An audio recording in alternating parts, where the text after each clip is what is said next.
istilah Yesus mati di kayu salib karena dia mengasihi manusia, itu justru adalah pengajaran yang bukan dari inti Bible. Halo teman-teman, barusan kita saksikan bangkai asal mangap lagi. Ketahuan sekali bangkai ini tidak pernah sekolah. Jelas-jelas dalam Alkitab Yesus mengatakan ini. Dalam Yohanes 15 ayat 13, tidak ada kasih yang lebih besar daripada kasih seorang yang memberikan nyawanya untuk sahabat-sahabatnya. Siapa yang menjadi sahabat Yesus? Ayat selanjutnya mengatakan, "Kamu adalah sahabatku, jikalau kamu berbuat apa yang kuperintahkan kepadamu." Kasihilah sesamamu manusia seperti engkau mengasihi dirimu sendiri. Nah, kasih di sini bukan berarti Yesus itu memberi contoh bahwa kalau kita mengasihi orang lain, kita harus mati untuk dosa orang lain. Kembali bangkai gagal paham.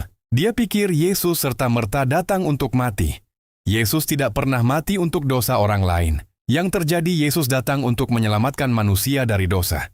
Matius 1 ayat 21. Ia akan melahirkan anak laki-laki, dan engkau akan menamakan dia Yesus, karena dialah yang akan menyelamatkan umatnya dari dosa mereka. Bagaimana caranya Yesus menyelamatkan? Yaitu dengan cara hidup benar dan taat pada hukum. Yang gagal dilakukan oleh manusia. Dengan ketaatannya manusia dibenarkan. Roma 5 ayat 18. Sebab itu, sama seperti oleh satu pelanggaran semua orang beroleh penghukuman, demikian pula oleh satu perbuatan kebenaran, semua orang beroleh pembenaran untuk hidup. Kematian Yesus adalah konsekuensi dari kehidupannya yang suci dan taat.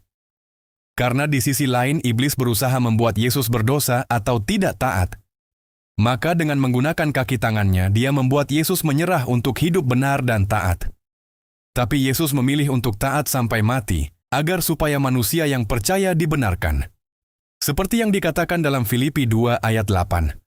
Dan dalam keadaan sebagai manusia, ia telah merendahkan dirinya dan taat sampai mati, bahkan sampai mati di kayu salib.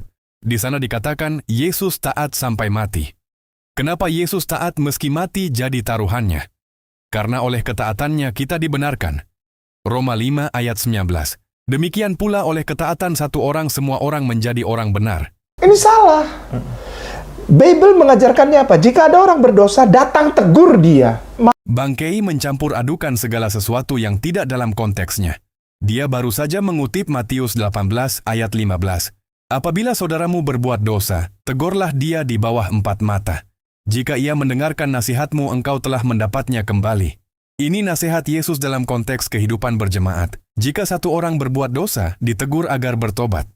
Dalam konteks zaman Yesus, orang itu harus mempersembahkan korban. Kalau kita saat ini, jika ada orang yang berdosa ditegur dan mengaku dosanya sambil percaya pada pengorbanan Yesus, maka kita pun dibenarkan. 1 Yohanes 1:9. Isinya apa tuh, Kak? 1 ayat 9. Iya. Jika kita mengaku dosa kita, maka ia adalah setia dan adil, sehingga ia akan mengampuni segala dosa kita dan menyucikan kita dari segala kejahatan. Amin. Ada amin nggak tuh? Amin. Amin. Barusan kita dengar bangkai dengan pedenya mengatakan amin setelah membaca ayat ini. Padahal kalau dia mundur 2 ayat saja, dia akan mengerti maksud ayat ini. Mari kita baca 1 Yohanes 1 ayat 7.